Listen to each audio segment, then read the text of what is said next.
किसी पत्नी के साथ उसका पति हिंसक घटना कर रहा है, ये तो तलाक लेने की एक वजह है ही, लेकिन मानसिक तौर पे उसे परेशान कर रहा है, तो क्या तलाक मिल जाएगा? बिल्कुल घनश्याम जी, एक बात समझिए, अब जिस युग में हम रह रहे हैं, इस युग में सबसे बड़ी बात है 21वीं सदी, जहाँ टेक्नोलॉजी की सदी है। इसी तरह अब एक पति पत्नी, एक बच्चा, 2 बच्चे, एक बहुत लिमिटेड सबके छोटे परिवार हो जी। गए। उन छोटे परिवारों में हमें इस बात को और गहनता समझना पड़ेगा कि जहाँ पहले रिश्तों में बहुत सारे लोग होते थे, माता पिता, भाई बहन, चाचा चाची, मामा मामी, अब कौन हो गए? अब पति पत्नी बच्चा, या सिर्फ पति पत्नी, बच्चे भी कभी नहीं है क्योंकि बच्चे बाहर पढ़ रहे हैं या बच्चे हैं ही नहीं। उस तरह के परिवारों में अब हम ये देखते हैं क्रूरता डिफरेंट लेवल की है। क्रूरता का लेवल क्या हो गया? Emotional, financial, sexual.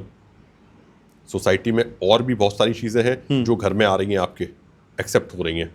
तलाक का जो आधार है, तलाक का आधार निश्चित रूप से मानसिक क्रूरता तो है ही, आर्थिक क्रूरता भी है, शारीरिक क्रूरता तो उससे भी बड़ी हो गई जहाँ आप देखते हैं।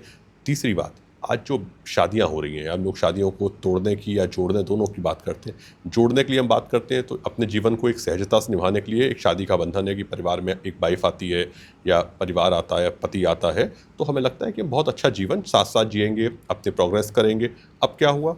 रिश्तों में खटास आना शुरू हो गई कई कारणों से। वो हो सकता है आर्थिक कारण हो सकता है मानसिक कारण हो। मानसिक कारण क्या है कि आपको पॉडकास्ट में रोज जाना है, आप बहुत बड़े बड़े सेलिब्रिटी बहुत जल्दी बन गए, हमें टाइम लग रहा है, आपकी सैलरी ज़्यादा है, मेरी सैलरी कम है, घर में खाना नहीं बनता है, या बाहर का एंगर बार बार घर में आ रहा है। इन चीज़ों को समझते हुए अब कितनी चीज़ें उस दायरे में आएंगी और कितनी चीज़ें उस दायरे में नहीं आएंगी, ये कभी कभी कोर्ट देखता है। और सामंजस्य इसमें बहुत ज़रूरी है। कोर्ट का जो रोल है वो क्रूरता की परिभाषा कब मानेगा कब नहीं मानेगा, ये अभी तक डिफाइंड नहीं हुआ है।